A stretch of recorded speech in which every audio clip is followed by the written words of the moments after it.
আসসালামু আলাইকুম ওয়া রাহমাতুল্লাহি ওয়া বারাকাতুহু ইন্নাল হামদুলিল্লাহ ওয়াসসালাতু ওয়াসসালামু আলা রাসূলিল্লাহ ওয়া বাদ।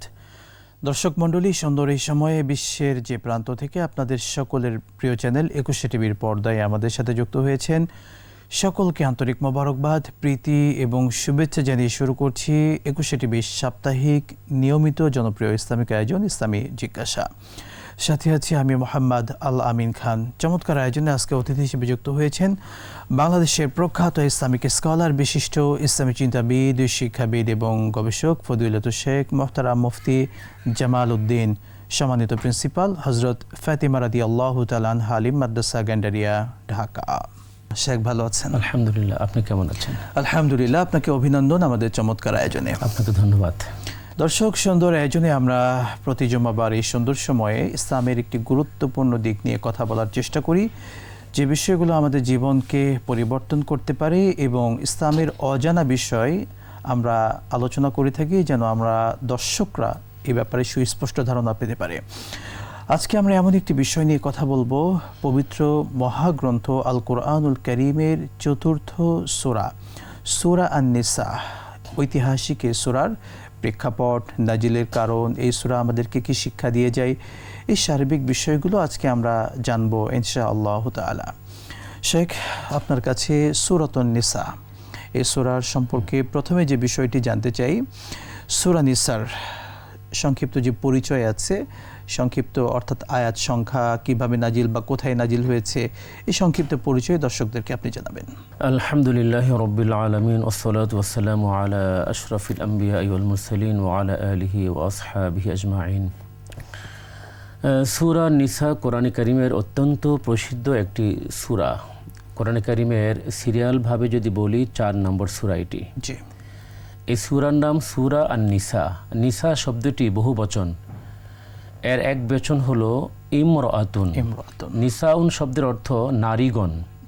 যেহেতু এই সূরার মধ্যে নারীদের নিয়ে, নারীদের হক, তাদের অধিকার নিয়ে এই সূরায় বিস্তারিতভাবে এরকম আপনার বলা হয়েছে, সেই জন্য এই সূরার নাম সূরা নিসা রাখা হয়েছে। এবং এই সূরার মধ্যে নিসা শব্দটি বহুবার উল্লেখ করা হয়েছে, যার কারণে এই সূরার নাম রাখা হয়েছে সূরা আন-নিসা।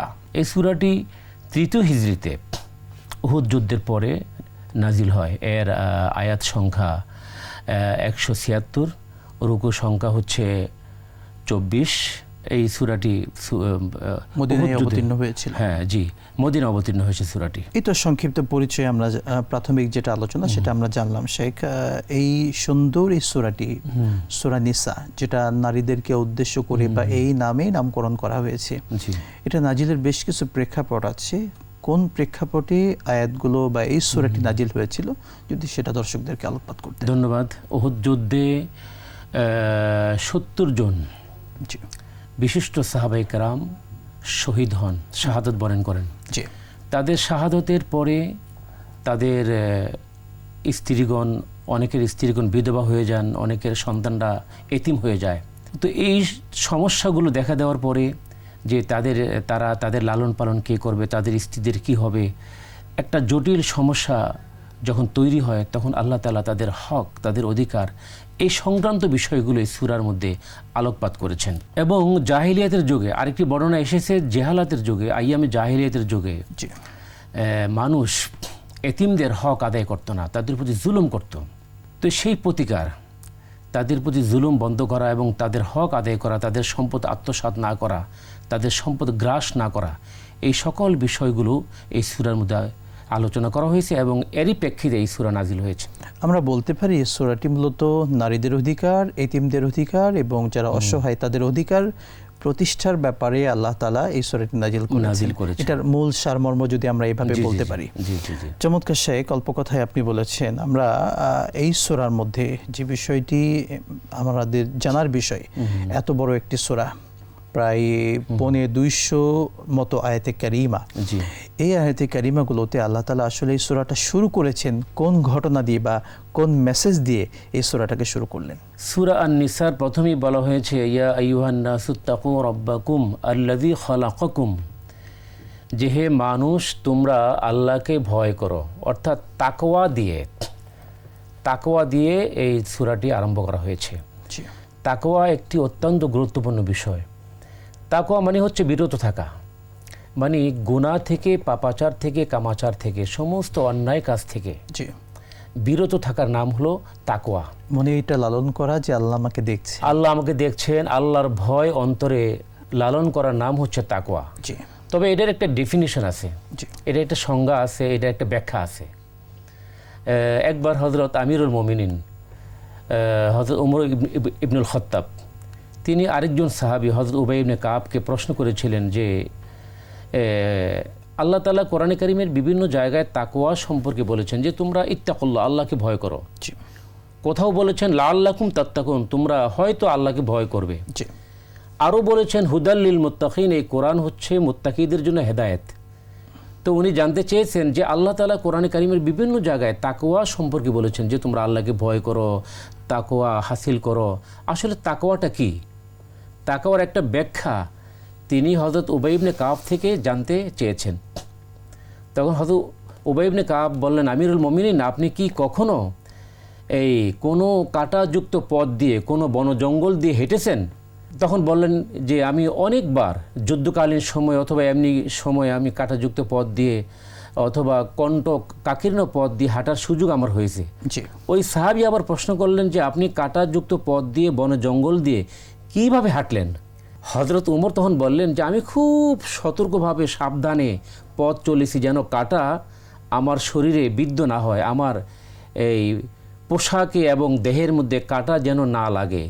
কাঁটা থেকে আত্মরক্ষা করার জন্য সর্বাত্মক চেষ্টা আমি করেছি। তখন হযরত উবাই ইবনে কাব বললেন যে আমিরুল মুমিনিন, আপনি যেভাবে কাঁটা থেকে আত্মরক্ষার জন্য চেষ্টা করেছেন, সর্বাত্মক চেষ্টা করেছেন যেন কাঁটা আপনার দেহে, আপনার শরীরে, আপনার কাপড়ে যেন কাঁটা লাগতে না পারে, খুব সাবধানে পথ চলেছেন। এইভাবে করে কেউ যদি খুব সাবধানে সতর্কতার সাথে জীবনযাপন করে যেন গুনাহ তাকে স্পর্শ না করতে পারে, মানে গুনাহ থেকে আত্মরক্ষার জন্য, গুনাহ থেকে বাঁচার জন্য সর্বাত্মক চেষ্টা কেউ যদি করে, আপনি যেভাবে কাঁটা থেকে আত্মরক্ষার জন্য চেষ্টা করলেন, এইভাবে গুনাহ, পাপাচার, কামাচার থেকে, নাফরমানি থেকে কেউ যদি এইভাবে চেষ্টা করে, এই চেষ্টার নাম হলো তাকওয়া। সুবহানাল্লাহ। শেখ, আরেকটি বিষয়, আমরা শুরুতেই কিন্তু ইয়া আইয়ুহান নাস, টোটাল মানব জাতিকে উদ্দেশ্য করা হয়েছে। আমরা জানি ইসলামের প্রত্যেকটি বিধান শুধুমাত্র মুসলিমদের জন্য। আসলে ইসলামের বিধান বা পবিত্র কোরআন সুন্নাহর কথাগুলো শুধু কি মাত্র মুসলিমদের জন্যই, নাকি অন্য সকল মানুষের জন্য, নাকি আল্লাহর বান্দা বলতে শুধু আমরা মুসলিমরাই, নাকি টোটাল মানব জাতি আল্লাহ তাআলার বান্দা? আসলে এই আয়াতের শুরুর অংশের ব্যাখ্যাটা যদি একটু বলতেন। আল্লাহ তাআলা আসলে কি সকলকে, পৃথিবীর সকল মানুষ, মুসলিম অমুসলিম সকলকে আল্লাহ তাআলা সম্বোধন করেছেন। যেমন কি আল্লাহ তাআলা সূরা বাকারার প্রথমেই বলেছেন ইয়া আইয়ুহাল্লাযীনা, ইয়া আইয়ুহান নাস উ'বুদু রাব্বাকুম, উ'বুদু রাব্বাকুম, হ্যাঁ, উ'বুদু রাব্বাকুম আল্লাযী খালাকাকুম, জি, হে মানুষ তোমরা আল্লাহর ইবাদত করো। দেখেন এই যে সূরা আল ইমরানের একটি আয়াত আছে যেখানে আল্লাহ তাআলা বলেছেন যে তোমরা একটি কথার মধ্যে ঐক্যবদ্ধ হও, তাআলাউ ইলা কালিমাতিন সাওয়াআম বাইনানা ওয়া বাইনাকুম আল্লা না'বুদু ইল্লাল্লাহ, যে তোমরা আমরা মুসলিম অমুসলিম যে ধর্মই আমরা পালন করি, আমরা একটা কথায় একমত হই, একটা কথায় আমরা ঐক্যবদ্ধ হই, সেটা হচ্ছে আল্লাহ না'বুদু ইল্লাল্লাহ, যে আল্লাহ ছাড়া আমরা কারো কাছে মাথা নত করব না, কারো ইবাদত করব না। ইবাদত করব সেই মহান সত্তার যিনি আমাকে সৃষ্টি করেছেন। তোমাদের সৃষ্টি যিনি করেছেন এবং আমাদের সৃষ্টি যিনি করেছেন তিনি এক আল্লাহ। ওই আমরা অন্তত এই একটা কথায় আমরা ঐক্যবদ্ধ হই।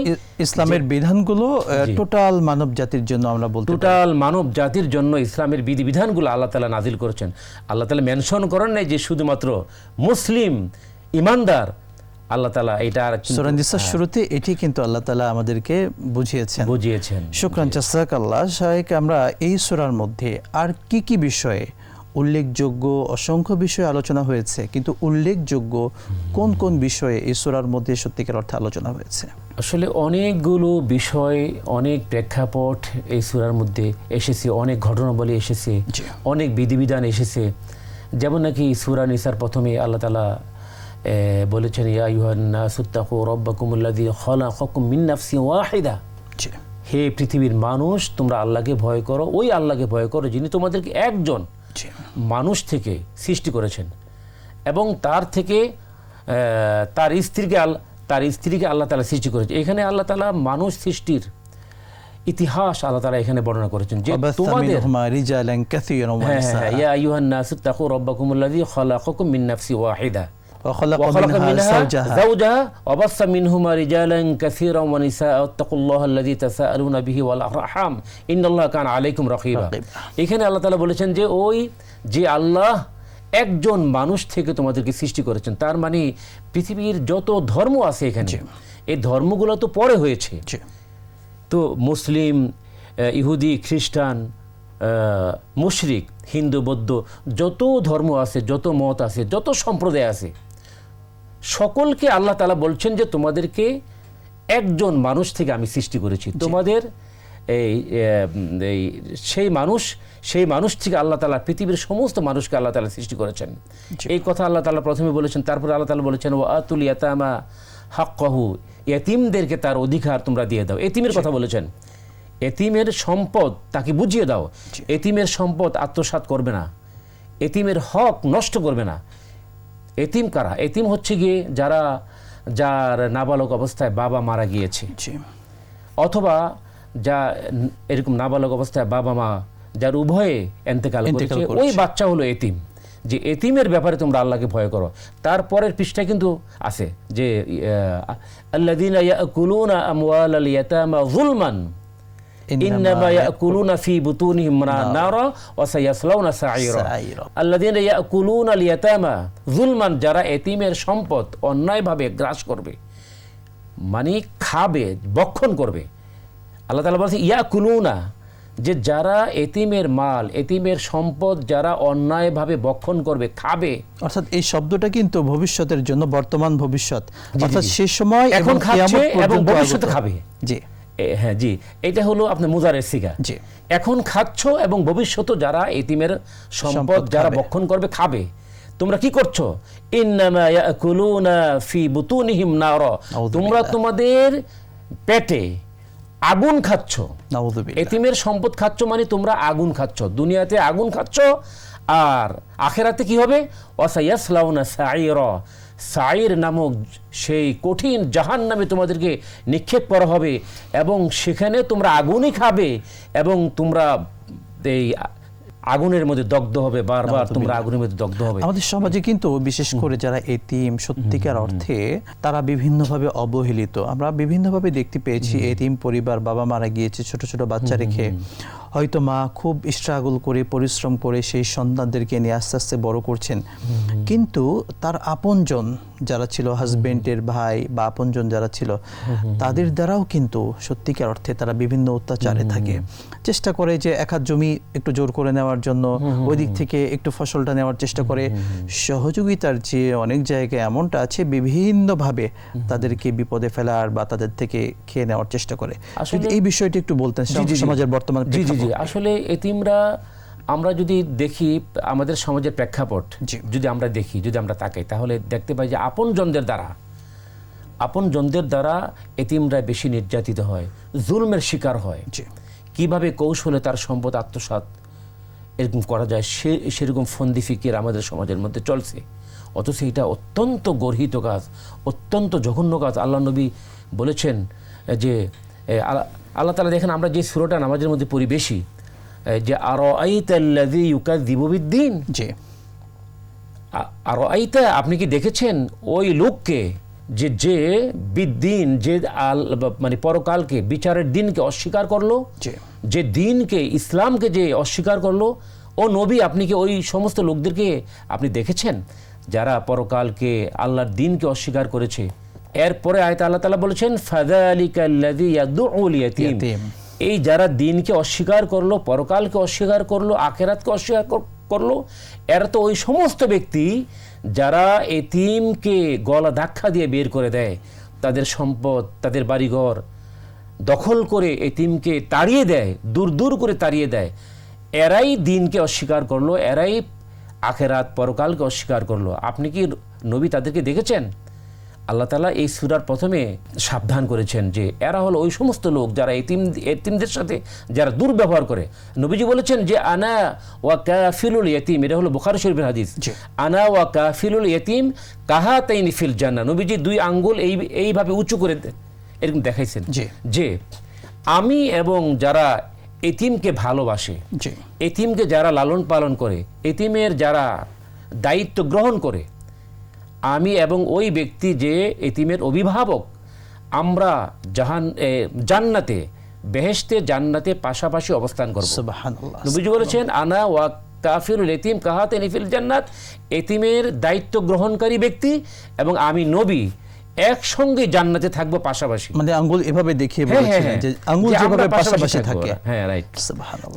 এতিমের, এবং তিনি আরেকটা হাদিসের মধ্যে বলেছেন যে ইমসা রাসাল ইতিম, যে তোমরা এতিমের মাথায় হাত বোলাও, একটু আদর করে, একটু ভালোবেসে, স্নেহ ভালোবাসা দিয়ে কেউ যদি এতিমের মাথায় একটু হাত রাখে, নবীজি বলেছেন ওই হাতের নিচে যত এতিমের চুল থাকবে ওই চুল বরাবর আল্লাহ তাআলা তাকে নেকি দান করবে, সওয়াব দান করবে। সুবহানাল্লাহ, সুবহানাল্লাহ। যেখানে এরকম ভালোবাসে একটা এতিম, সে দেখলো কেউ একটু আদর করলো, তার মাথায় হাত বুলিয়ে দিল, এতিমের মাথার নিচে যত চুল থাকবে তার এরকম হাতের নিচে ওই চুল পরিমাণ আল্লাহ তাআলা তার মর্যাদা বাড়াই দিবেন, আল্লাহ তাআলা তাকে সওয়াব দান করবে।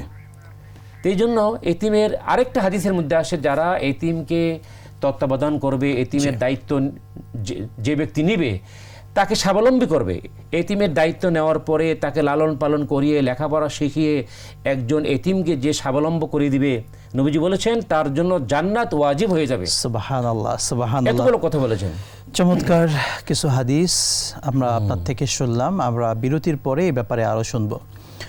সত্যিকার অর্থে দর্শক, এই সূরাতুন নিসার আমরা প্রথম দিকেই এতিমদের অধিকারের ব্যাপারে পাই।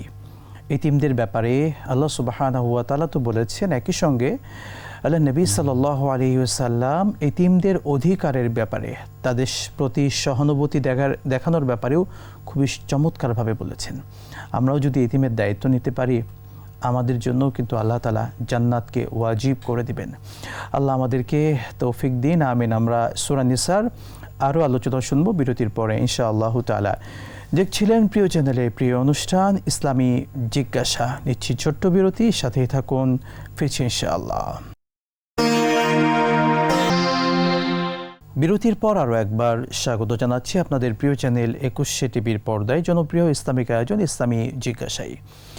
দর্শক মণ্ডলী, আমরা আজ চমৎকার আয়োজনে সূরাতুন নিসা মহাগ্রন্থ আল কোরআনুল কারীমের এই 4র্থ সূরার বিভিন্ন শিক্ষাগুলো নিয়ে কথা বলছিলাম। আল্লাহ তাআলা এই সূরার মধ্যে কী কী বিষয় আমাদেরকে জানিয়েছেন সে বিষয়গুলো শায়খের থেকে শুনছিলাম। আজকে অতিথি হিসেবে রয়েছেন প্রখ্যাত আলেমে দ্বীন মুহতারাম মুফতি জামাল উদ্দিন হাফিজাহুল্লাহ। শেখ, আপনার কাছে আরও একবার যেতে চাই, আপনি সূরাতুন নিসার শিক্ষার মধ্যে আল্লাহ কী কী বিষয়ে আলোকপাত করেছেন, বিশেষ করে এতিমের ব্যাপারটি আপনি নিয়ে এসেছেন। আমরা এরপরে সূরাতুন নিসার মধ্যে আরেকটি গুরুত্বপূর্ণ ব্যাপার যেটি দেখতে পাই শুরুর দিকে, বিশেষ করে 11 নম্বর আয়াত, ঐতিহাসিক আয়াত, যেখানে মানুষের মিরাস নিয়ে উত্তরাধিকার সম্পদ বন্টন নীতিমালা সুন্দরভাবে আলোকপাত করা হয়েছে।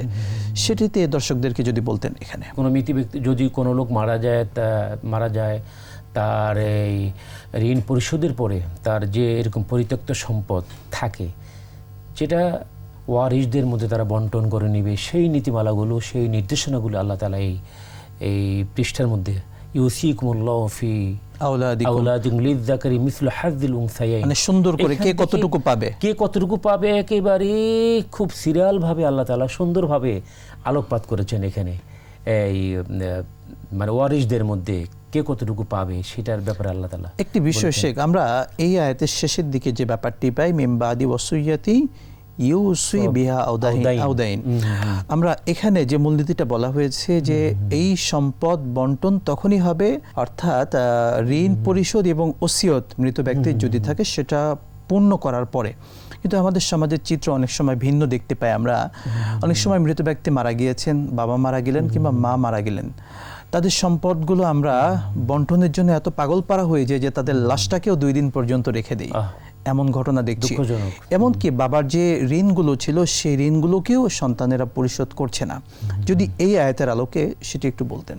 আসলে তো মানুষ মারা যাওয়ার পরে আল্লাহ তাআলা তার সব কিছু, সব গুনাহ খাতা মাফ করে দিতে পারেন, কিন্তু একটা হাদিসে কিন্তু আছে যে মানুষ মারা গেলে আল্লাহ তাআলা মানে শহীদের সমস্ত গুনাহ মাফ।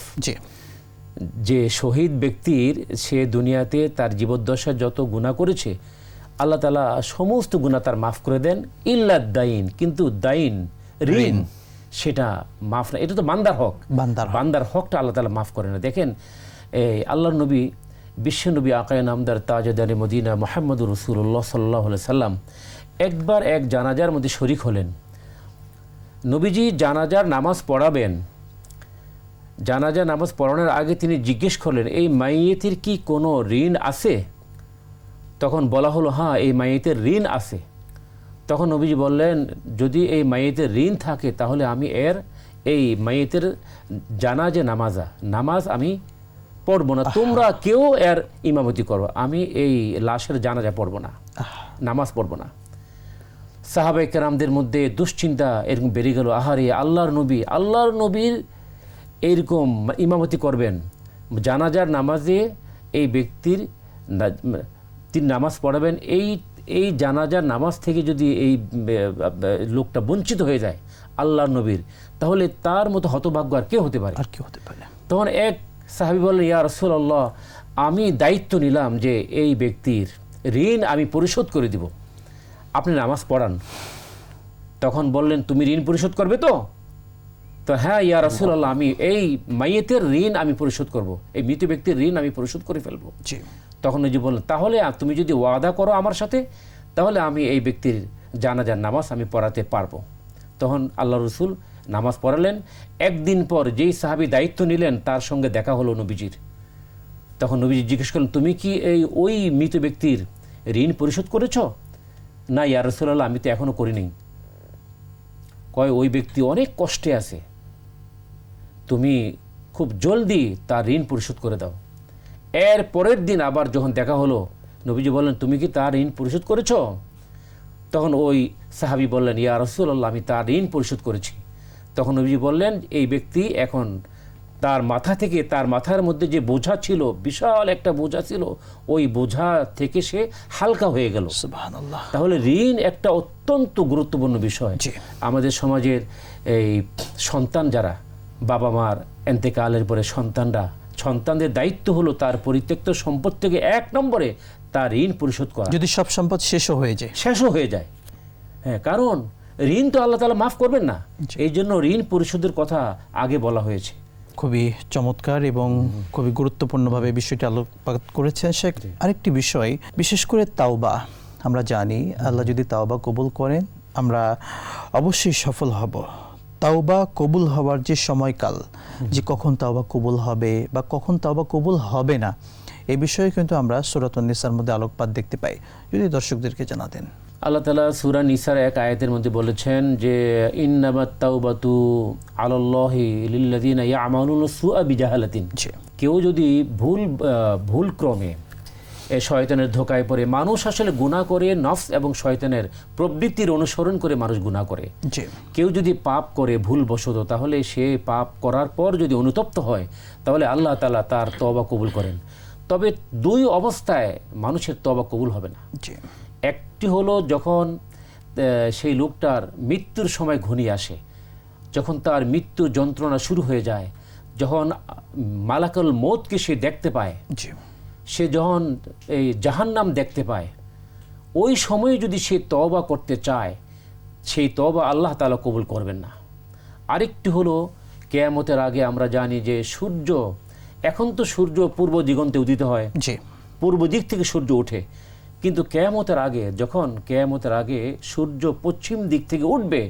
ওই পশ্চিম দিক থেকে সূর্য ওঠার পরে কারো তওবা আল্লাহ তাআলা কবুল করবেন না। এই 2 সময় ছাড়া যেই কোনো সময়ে যদি বান্দা তওবা করে, কারণ আল্লাহ তাআলা বলেছেন যে লা তাকনুতু মির রাহমাতিল্লাহ ইন্নাল্লাহা ইয়াগফিরুয যুনুবা জামিআ, যে বান্দা তুমি যত বেশি পাপ করো, যত বেশি অন্যায় করো, যত বেশি গুনাহ করো, নাফরমানি করো, তুমি আমার রহমত থেকে নিরাশ হয়ে না।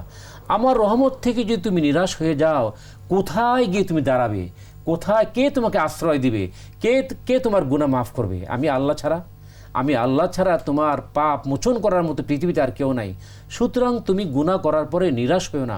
আমরা অনেকে মনে করি যে আমি এত পাপ করেছি, আমার গুনাহকে আল্লাহ তাআলা মাফ করবে। এত সাগরের ফেনা তুল্য আমি গুনাহ করেছি।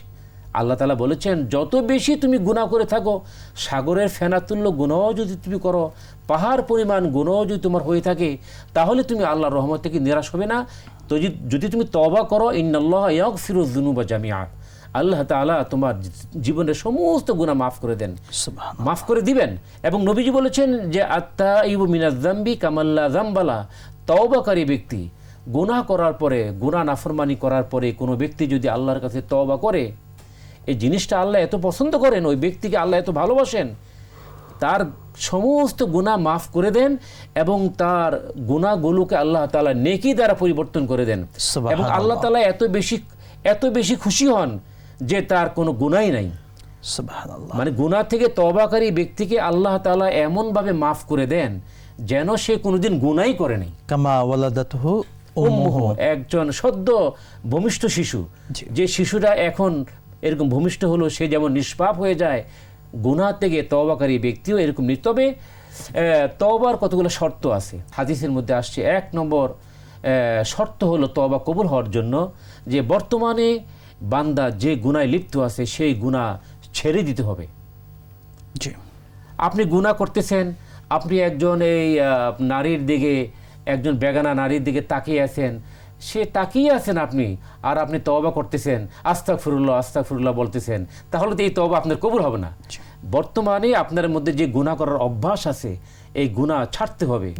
2 নম্বর শর্ত হলো আপনাকে এই গুনাহের জন্য লজ্জিত হতে হবে, শর্মিন্দা হতে হবে, অনুতপ্ত হতে হবে যে আমি কি কাজ করলাম, আমি আমার মালিককে নারাজ করলাম, আমি কত বড় গুনাহ করে ফেলেছি। এরকম লজ্জিত হতে হবে, শর্মিন্দা হতে হবে, অনুতপ্ত হতে হবে। 3 নম্বর শর্ত হলো যে ভবিষ্যতে আমি আর কখনো এই গুনাহ আমি করব না, এই গুনার দ্বারে কাছেও আমি যাব না, এরকম ভবিষ্যতে আমি গুনাহ করব না, এটার জন্য প্রতিজ্ঞাবদ্ধ হতে হবে, মনে মনে এরকম প্রতিজ্ঞা নিতে হবে। আর 4 নম্বর শর্ত হলো যদি কোনো মানুষের হক নষ্ট করে থাকে, কেউ যদি মানুষের হক নষ্ট করে থাকে, তাহলে তার হক আদায় করতে হবে।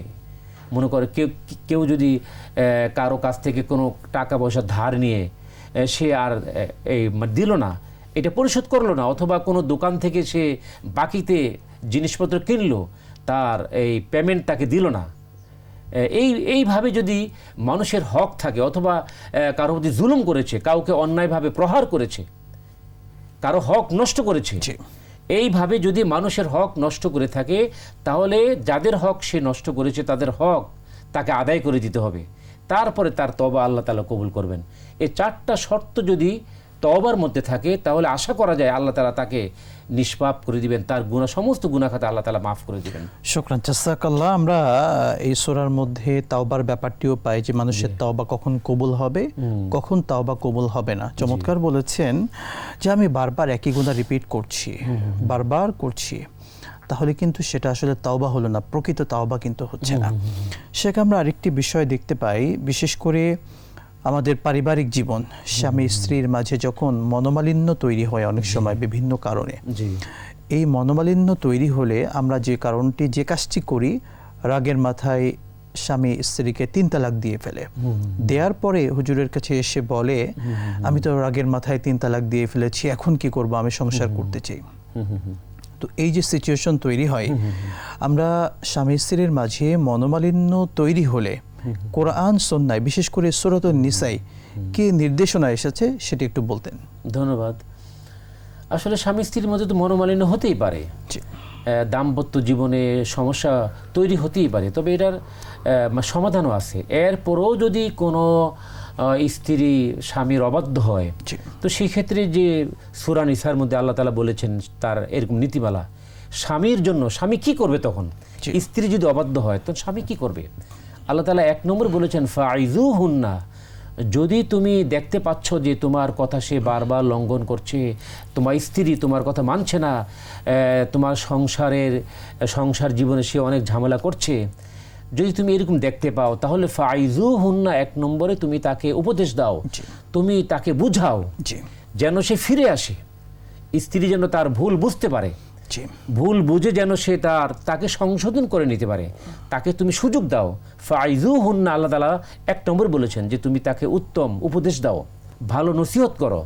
কারণ আল্লাহ তাআলা বলেছেন উদউ ইলা সাবিলি রাব্বিকা বিল হিকমাতি ওয়াল মাউইযাতিল হাসানাতি, আল্লাহর বান্দাকে আল্লাহর দিকে ডাকো উত্তম কথার মাধ্যমে এবং কৌশলে উত্তম কথার মাধ্যমে তুমি আল্লাহর বান্দাকে ডাকো। আপনার স্ত্রী সে তো আল্লাহর বান্দি, সে তো আল্লাহ তাকে সৃষ্টি করেছেন, সে একটা ভুল করলো আর তুমি রাগ করে তাকে এরকম তালাক দিয়ে দিলে, এইটা অনেক অন্যায় কাজ। প্রথমে কি করতে হবে, তাকে বোঝাতে হবে। অনেক বোঝানোর পরও যদি সে ফিরে না আসে, 2 নম্বর আল্লাহ তাআলা বলেছেন যে ওয়াহজুরু হুন্না ফিল মাযাজি, যে তার বিছানা তুমি আলাদা করে দাও, অর্থাৎ স্বামী স্ত্রী আলাদা ঘুমাবে। আগে একসঙ্গে ঘুমাতে, এক খাটে ঘুমাতে, এখন তুমি অন্য রুমে গিয়ে ঘুমাও। আল্লাহ তাআলা স্বামীকে বলেছেন তুমি অন্য রুমে গিয়ে ঘুমাও, তুমি কিছুদিন তাকে বুঝতে দাও, একটু অভিমান করো তার সঙ্গে, একটু রাগ করে, সে তোমার কথা মানছে না, বারবার লঙ্ঘন করতেছে, তোমার অবাধ্য হচ্ছে, সে সংসারে ক্ষতি করতেছে, তো সে এইরকম এই অবস্থা, এই সিচুয়েশনে তুমি কি করবে, একটু বিছানা কিছুদিন মানে পৃথক করে দাও, তুমি অন্য রুমে থাকো, অথবা যদি এক রুমে বসবাস করো তুমি নিচে ঘুমাও, স্ত্রী মানে উপরে ঘুমাবে, মানে বিছানা আলাদা। এরপরও যদি সে সংশোধন না হয় তাহলে কি করবে, যে হাকামাম মিন আহলিহি ওয়া হাকামাম মিন আহলিহা, একজন জ্ঞানী ব্যক্তি তোমার স্ত্রীর পক্ষে এবং স্বামীর পক্ষে একটা সালিশি করো, যে আমি তো একে নিয়ে আর ঘর সংসার করা আমার জন্য সম্ভব হচ্ছে না, সে তো আমার কথা বারবার লঙ্ঘন করছে, আমার স্ত্রী আমার কথা মানে না, সে আমার সঙ্গে খারাপ আচরণ করে, আমার অবাধ্য। তো তোমরা প্রথমে কি, এটা হলো 3 নম্বর স্টেপ, যে স্বামী স্ত্রী একে অন্যের সঙ্গে, স্বামীর যে এই মানে অভিভাবক আছে এবং স্ত্রীর যে অভিভাবক আছে তারা সালিশি করবে। এই সালিশি করার পরও যদি স্ত্রী ভুল বুঝতে না পারে, সে যদি ফিরে না আসে, স্বামীর অবাধ্য করতেই থাকে, সেক্ষেত্রে তুমি তালাকের চিন্তা করো। তবে কিভাবে তালাক দিবে সেটার কথা বলেছেন, যে তুমি যেখানে মাদ্রাসা আছে, যেখানে ইফতা বিভাগ আছে, তুমি একজন ভালো আলেমের, বিজ্ঞ একজন মুফতি ভালো আলেমের কাছে যাও, যে হুজুর আমি তো আমার স্ত্রীকে নিয়ে আর কোনোভাবেই এই সংসার করা সম্ভব হচ্ছে না, আমি এখন কি করব। তখন তুমি তাকে 1 তালাক দিতে পারো। 1 তালাক দিলে তাকে আবার ফিরে আনা যায়। মানে তুমি যদি একই সঙ্গে তাকে 3 তালাক দিয়ে দাও তাহলে ফিরে আনা সম্ভব নয়, এই জন্য প্রথমে তাকে 1 তালাক দিতে হবে। তো যদি আমরা বিজ্ঞ আলেমের সাথে পরামর্শ করি, সে আলেম কিন্তু বুঝবেন যে আসলে এখানে কি তালাক দেওয়ার সিচুয়েশন তৈরি হয়েছে নাকি হয়নি। আমরা কিন্তু আবেগের বশীভূত হয়ে, বিশেষ করে শয়তান কিন্তু আমাদেরকে এই জায়গাতে বেশি ধোঁকা দেয়, যে হ্যাঁ আমাকে ধোঁকা দেয়, তুমি তালাক দাও, বারবার কিন্তু ধোঁকা দিচ্ছে। সেই জায়গায় যদি আমি আমার নিজের মন মতো না চলে একজন বিজ্ঞ আলেমের পরামর্শ নেই, তিনি কিন্তু বিভিন্ন পথ আমাকে অবশ্যই বাতলিয়ে দিতে পারেন, বলে দিতে পারেন যে এখন আমাকে তালাক দিতে হবে কি হবে না, তাহলে কিন্তু আমার সংসারটা বেঁচে যাচ্ছে, টিকে যাচ্ছে। রাইট। আসলে স্বামী স্ত্রীর সম্পর্ক হচ্ছে, আল্লাহ তাআলা বলেছেন ওয়ামিন আয়াতিহি আন খালাকালাকুম মিন আনফুসিকুম আজওয়াজান লিতাসকুনু ইলাইহা ওয়া জাআলা বাইনাকুম মাওয়াদ্দাতান ওয়া রাহমা। স্ত্রী যে কত বড় নেয়ামত, একজন স্বামীর জন্য তার স্ত্রী কত বড় নেয়ামত, আবার স্ত্রীর জন্য তার স্বামী কত বড় নেয়ামত, এই কথাই এখানে আল্লাহ তাআলা বলেছেন যে তোমার আমার অসংখ্য নিদর্শন সমূহের মধ্যে হলো একটি নিদর্শন তোমার স্ত্রী, তোমার লিতাসকুনু ইলাইহা, যেন তুমি তোমার স্ত্রীর মধ্যে শান্তি পাও। স্বামী যখন সারাদিন পরিশ্রম করে ঘরে যায়, তখন স্ত্রীর যদি হাসি মুখটা দেখে, স্ত্রী যদি তাকে একটু খেদমত করে, তখন তার সমস্ত কষ্ট সে কিন্তু ভুলে যায়। আল্লাহ বলেছেন ওয়াজআলা বাইনাকুম মাওয়াদ্দাতান ওয়া রাহমা, তোমাদের পরস্পর প্রেম ভালোবাসা আমি তোমাদের মধ্যে তৈরি করেছি। এবং আল্লাহ তাআলা কিন্তু আরেক জায়গায় বলেছেন ওয়াশিরুহুন্না বিল মারুফ, তোমার স্ত্রী তো একটু অন্যায় করলো আর তুমি তাকে তালাক দিয়ে দিবে, তুমি তার সঙ্গে এরকম খারাপ ব্যবহার করবে, এটা করতে যেও না। আল্লাহ বলেছেন ওয়াশিরুহুন্না বিল মারুফ, তোমরা তোমাদের স্ত্রীদের সঙ্গে ভালো আচরণ করো। আজকে সে একটা ভুল করেছে, একটা অন্যায় করেছে, কিন্তু তার মধ্যে অনেক ভালো ভালো গুণ আছে, ওই ভালো গুণগুলো স্মরণ করে আজকের অপরাধ তুমি মাফ করে দাও। শেখ, যদি এক তালাক দিয়ে ফেললো, এক তালাকের কতদিন পরে দ্বিতীয় তালাক দিতে পারবে? এক তালাকের ইদ্যুৎ পালন করার পরে, জি, ইদ্যুৎ পালন করার পরে আরেক তালাক দিতে পারবে। ইদ্যত বলতে আমরা এখানে যদি সহজ ভাষায় আরো বলতে চাই, অর্থাৎ আমাদের মা বোনদের প্রত্যেক একটা যে অসুস্থতা থাকে, এটা হলো মূলত ইদ্যত। 3টা অসুস্থতার পরে, জি, 3টা অসুস্থতার এখানে ব্যাপার নিয়ে আসছে। কোথাও কোথাও যদিও ব্যাখ্যা আছে, কেউ বলেছেন এক ইদ্যত, কোথাও 3টার কথা এসেছে, তবে 3টা হলো উত্তম। এখানে সবচেয়ে উত্তম যে একজন মানুষকে এক তালাক দেওয়ার পরে 3টা মাস তাকে সময় দেওয়া হলো। 3 মাস সময় পেলে সে কিন্তু তার মধ্যে যে ভুলগুলো আছে সে শুধরিয়ে নেওয়ার বড় একটা সুযোগ পাচ্ছে, কিন্তু এই সুযোগটা দেওয়া। এরপরে দ্বিতীয় তালাক, এরপরে সে করণীয় কি হবে? এরপরে দ্বিতীয় তালাক দিলেও কিন্তু তাকে ফিরে আনার ব্যবস্থা আছে। জি, কিন্তু যদি এরপরে দ্বিতীয় তালাকের পরে তাকে এরকম ফিরে আনলো, মানে এরকম বিবাহের মাধ্যমে, জি, এরপরে যদি সে সংশোধন না হয়, তাহলে একেবারে চিরদিনের জন্য তাকে বিদায় করে দেওয়ার সুযোগ আছে 3 তালাকের মাধ্যমে তাকে চিরদিনের জন্য বিদায় করা। কিন্তু একবারে যদি তাকে 3 তালাক দিয়ে দেয়, আর তো ফিরে আনার সুযোগ থাকে না। আপনি যদি কাউকে এই কি বলে কারো গলায় যদি ছুরি লাগিয়ে দেন, সে যদি মারা যায়, তাকে জীবিত করার আর কোনো সম্ভাবনা নাই। আপনার স্ত্রী এতদিন আপনার ঘর সংসার করলো, তা আপনার ছেলে সন্তান হয়েছে, এখন যদি তাকে একেবারে বিদায় করে দেন, তাহলে তো শেষ, ফিরে আনার আর কোনো সুযোগ তাকে থাকে না। সুযোগ একটা হাত্তা তানকিহা যাওজান গায়রা, আল্লাহ তাআলা বলেছেন যে ওই স্ত্রী, ওই আপনার স্ত্রীর যদি আরেক জায়গায় বিবাহ হয়, সে যদি কোনো জায়গায় 3 তালাক দেওয়ার পরে, ইদ্যত পালন করার পরে সে যদি কোথাও বিবাহ বন্ধন আবদ্ধ হয় এবং পরের স্বামী যদি তাকে কোনো কারণে তালাক দিয়ে দেয়, তাহলে পূর্বের স্বামী মানে আপনি আবার তাকে বিবাহ করতে পারবেন। বিষয়টি কত সেনসিটিভ এবং জরুরি, অনেক। কিন্তু আমরা এই ব্যাপারে সত্যি এতটা অজ্ঞ, বিশেষ করে পুরুষরা রাগের মাথায় অধিকাংশ সময় কিন্তু তালাক দিয়ে দিচ্ছে, এবং এর দ্বারা একটা ফ্যামিলি কিন্তু টোটালি ধ্বংস হয়ে যাচ্ছে। সত্যি আমরা এমন ফোন কিন্তু বা এমন মাসালা বারবার পাচ্ছি যে রাগের মাথায় 3 তালাক দিয়েছি হুজুর, এখন কি করব, এখন সংসার করতে চাচ্ছি। আল্লাহ আমাদেরকে সত্যি সঠিক বুঝ দান করুন, আমিন। আমরা এই তালাকের ব্যাপারটি এই সূরাতুন নিসার মধ্যে উল্লেখযোগ্যভাবে এসেছে, সুন্দর করে পয়েন্ট টু পয়েন্ট এসেছে যে তালাকের যদি সিচুয়েশন আসে তখন আমি কিভাবে তালাক দেব বা আমার করণীয় কি হবে। শেখ, আমরা আপনার থেকে আবারও শুনবো সুন্দরভাবে এই সূরাতুন নিসার বিভিন্ন কথাগুলো বিরতির পরে ইনশাআল্লাহ। ধন্যবাদ।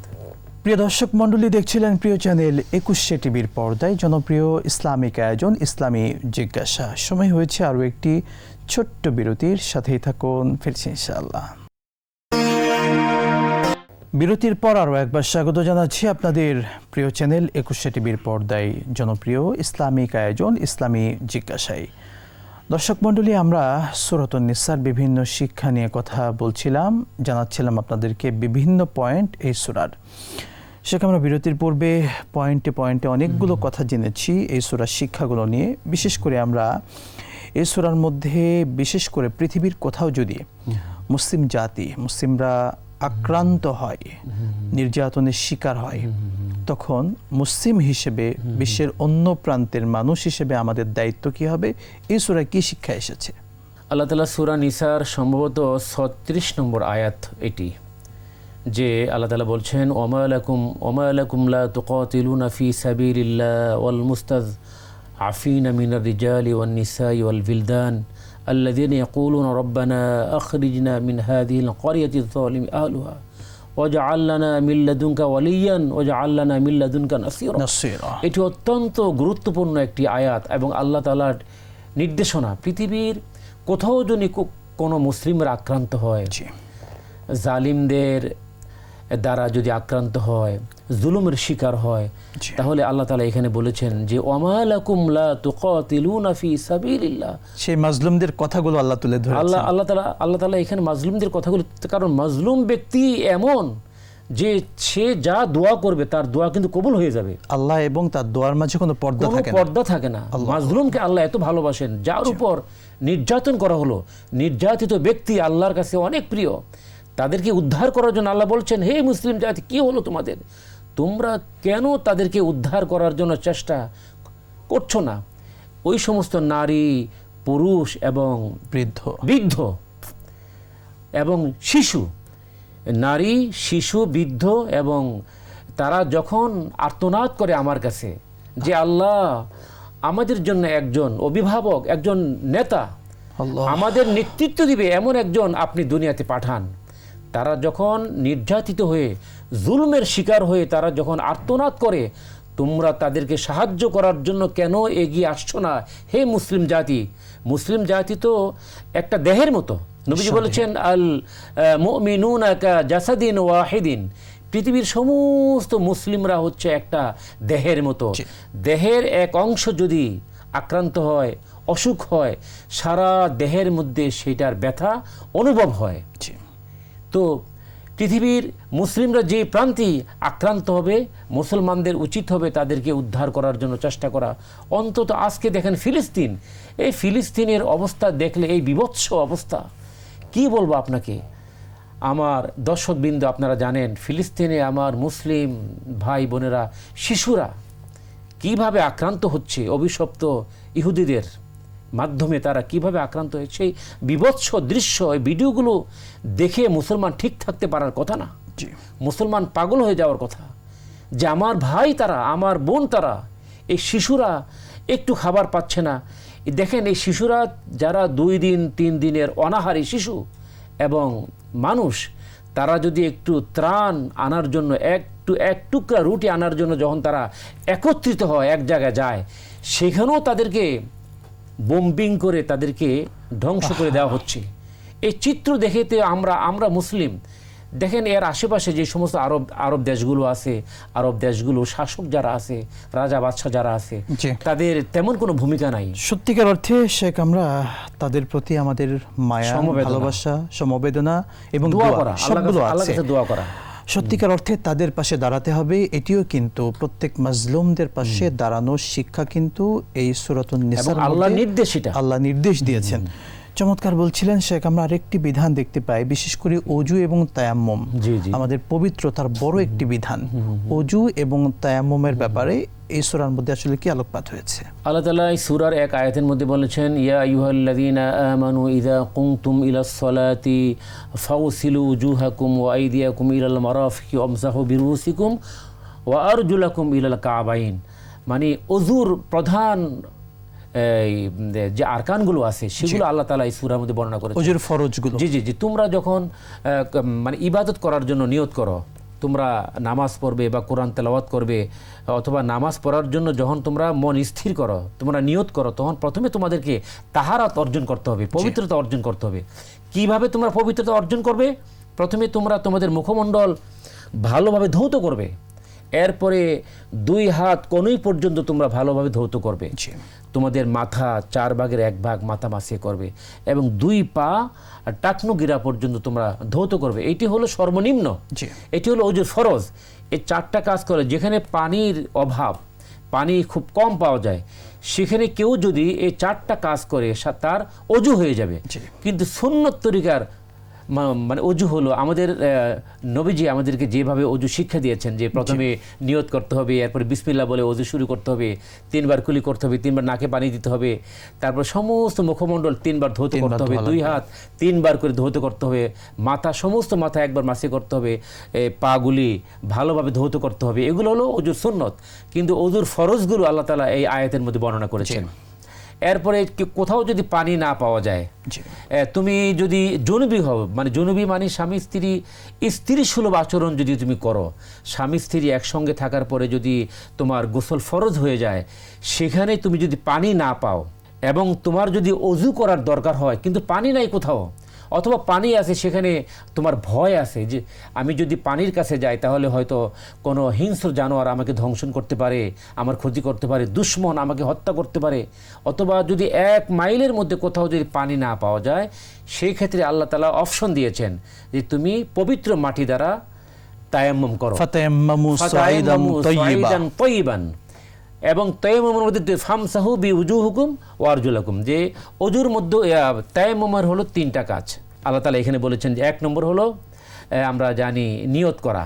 জি, যদি কোথাও পানি না পাওয়া যায়, পবিত্র হওয়ার জন্য তোমাকে তায়াম্মুম যদি তুমি করো, তুমি পবিত্র হয়ে যাবে। তায়াম্মুমের কাজ হলো 3টা। 1 নম্বর হলো নিয়ত করতে হবে যে আমি পবিত্রতা অর্জন করার জন্য আমি তায়াম্মুম করছি। 2 নম্বরে মাটিতে হাত রেখে একবার সমস্ত মুখমণ্ডল মাসে করতে হবে। আবার মাটিতে হাত রেখে এই 2 হাত কোনই পর্যন্ত একবার মাসে করতে হবে। এই 3টা কাজ যদি কেউ করে তাহলে তার পবিত্রতা হাসিল হয়ে যায়, সে পবিত্র হয়ে গেল। এখন সে নামাজ পড়তে পারবে, এখন সে কোরআন তেলাওয়াত করতে পারবে, সে ইবাদত বন্দেগী সবকিছু করতে পারবে। শুকরান জাযাকাল্লাহ। অর্থাৎ আমরা পবিত্রতা অর্জনের যে বড় 2টি মাধ্যম ওযু এবং তায়াম্মুম, জি, এটার বিধান এই সূরাতুন নিসার মধ্যে সুন্দরভাবে পাচ্ছি। জি, আরেকটি বিষয়, বিশেষ করে কবিরা গুনাহ আমরা জানি, কবিরা গুনাহ মানে বড় যে গুনাহগুলো, এই কবিরা গুনাহ সম্পর্কে এই সূরার মধ্যে আল্লাহ তাআলা কি আলোকপাত করেছেন? এই সূরার এক আয়াতের মধ্যে আল্লাহ তাআলা বলেছেন ইন তাজতানিবু কাবায়রা, যে কেউ যদি, কবিরা গুনাহ হলো বড় গুনাহ, বড় গুনার মধ্যে 1 নম্বর হলো আল ইশরাকু বিল্লাহ, আল্লাহর সঙ্গে শিরিক করা, ওয়া উকুকুল ওয়ালিদিন, পিতামাতার অবাধ্য হওয়া, মিথ্যা কথা বলা, মিথ্যা সাক্ষ্য দেওয়া, ঘুষ গ্রহণ করা, সুদ খাওয়া, তারপর জিনা ব্যভিচার করা, এই আরও যে সমস্ত বড় কবিরা গুনাহ আছে, আল্লাহ তাআলা এই আয়াতের মধ্যে বলেছেন যে তোমরা যদি বড় গুনাহ থেকে, কবিরা গুনাহ থেকে বেঁচে থাকো, তাহলে তোমাদের দৈনন্দিন জীবনে যে ছোট গুনাহগুলি অনিচ্ছাকৃত হয়ে যায়, সেই গুনাহগুলো আমি তোমাদের এমনি মাফ করে দিব। সুবহানাল্লাহ, সুবহানাল্লাহ। আসলে তো গুনাহ, গুনাহ ছোট হোক বড় হোক, গুনাহকে আমাদের যে আকাবির, আমাদের বুজুর্গানে দিন, তারা তুলনা করেছেন গুনাহকে সাপের সঙ্গে, যে সাপকে যেমন তুমি ভয় করো, গুনাহকে তুমি সেরকম ভয় করবে। মানে আগুনকে তুমি যেমন ভয় করো, গুনাহকে তুমি সেরকম ভয় করবে। আজকে দেখেন আমরা এমন একটা সমাজের মধ্যে বাস করছি, যে সমাজের মধ্যে আমরা পাপ থেকে বাঁচতে পারি না। মানে এই পাপে ভরা সমাজের মধ্যে আমাদের এমনভাবে থাকা উচিত যেন পাপ আমাদেরকে স্পর্শ করতে না পারে। সত্যিকার অর্থেই আল্লাহ তাআলা পবিত্র কোরআনের অন্য সূরা সহ এই সূরাতেও একই কথা বারবার বলেছেন যে তোমরা গুনাহ থেকে বেঁচে থাকো, গুনাহ থেকে বেঁচে থাকো। কেননা শয়তান আমাদেরকে দিয়ে গুনাহ করায়, কারণ গুনাহ করলে তো আমাদের সমস্ত নেক আমল নষ্ট হয়ে যাবে। জি, শুকরান জাযাকাল্লাহ শেখ, আপনাকে অসংখ্য ধন্যবাদ, গুরুত্বপূর্ণ সময়টুকু আমাদেরকে দিয়েছেন। বারাকাল্লাহু ফি হায়াতি। আপনাকে ধন্যবাদ, এবং আপনার মাধ্যমে একুশে টিভিকেও আন্তরিকভাবে ধন্যবাদ। প্রিয় দর্শক মণ্ডলী, আমরা এতক্ষণ মহাগ্রন্থ আল কোরআনুল কারীমের সূরাতুন নিসার শিক্ষাগুলো জানলাম। আল্লাহ তাআলা কি মেসেজ দিয়েছেন সেগুলো আমরা জেনেছি। আপনাদের যদি কোনো প্রশ্ন থাকে ইসলামিক, তাহলে এটিভি রিলিজিয়ান ইউটিউবে গিয়ে কমেন্ট বক্সে প্রশ্ন রাখতে পারেন। ইনশাআল্লাহ তাআলা আমরা সেই প্রশ্নগুলো নেয়ার চেষ্টা করব। আজকের মতো বিদায় নিচ্ছি। দেখছিলেন প্রিয় চ্যানেল একুশে টিভির পর্দায় জনপ্রিয় ইসলামিক আয়োজন ইসলামী জিজ্ঞাসা। দেখা হবে আবারও। আসসালামু আলাইকুম ওয়া রাহমাতুল্লাহি ওয়া বারাকাতুহু।